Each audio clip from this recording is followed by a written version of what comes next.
విజేత వెనక ఉండేది అదృష్టమో, మంత్రదండమో కాదు.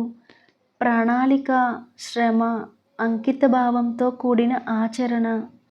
కావాల్సింది సాధించుకోవాలి అనుకున్నప్పుడు పరిస్థితులకు భయపడకూడదు. ఒక ఆశయం అంటూ లేని జీవితం వెలుతురు లేని భవనం లాంటిది. జాతకాలను నమ్మి అమ్మాయిని ఇస్తారు, కానీ ఆశయాన్ని నమ్మి అవకాశం మాత్రం ఇవ్వరు కొందరు. తాగడానికి గుక్కెడు నీళ్ళివ్వలేని సముద్రం కన్నా చిన్న సెలయేరు మేలు. మనం ఇంకొకరికి నచ్చాలని లేదు, నచ్చకపోయినా నష్టం లేదు. మన వ్యక్తిత్వాన్ని చంపుకొని బ్రతకాల్సిన అవసరం అంతకన్నా లేదు.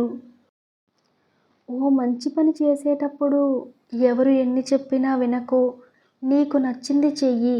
అప్పుడే నువ్వు సంతోషంగా, ప్రశాంతంగా ఉంటావు. మట్టిలో ఎన్ని క్రిములు ఉన్నా దానితో విగ్రహం చేసినప్పుడు వాటిని పూజిస్తారు. అప్పుడు మట్టిని చూడరు, ఇష్ట దైవాన్ని మాత్రమే చూస్తారు. అలాగే ప్రతి మనిషిలో మంచిని మాత్రమే చూడండి, చెడుని కాదు. ఒక ఆలోచనను నాటితే అది పనిగా ఎదుగుతుంది. ఒక పనిని నాటితే అది అలవాటుగా ఎదుగుతుంది. ఒక వ్యక్తిత్వాన్ని నాటితే తలరాతగా ఎదుగుతుంది. కాబట్టి మీ తలరాతను సృష్టించుకునేది మీరే. నుదిటి రాతలు గీతలు అంటూ కూర్చుంటే కుదరదు. ఏదైనా నువ్వు కష్టపడితేనే, ఆస్తైనా, ఉద్యోగమైనా. ఎదిగే చెట్టును ఎదగనిస్తే 10 మందికి అవకాశాలు వస్తాయి.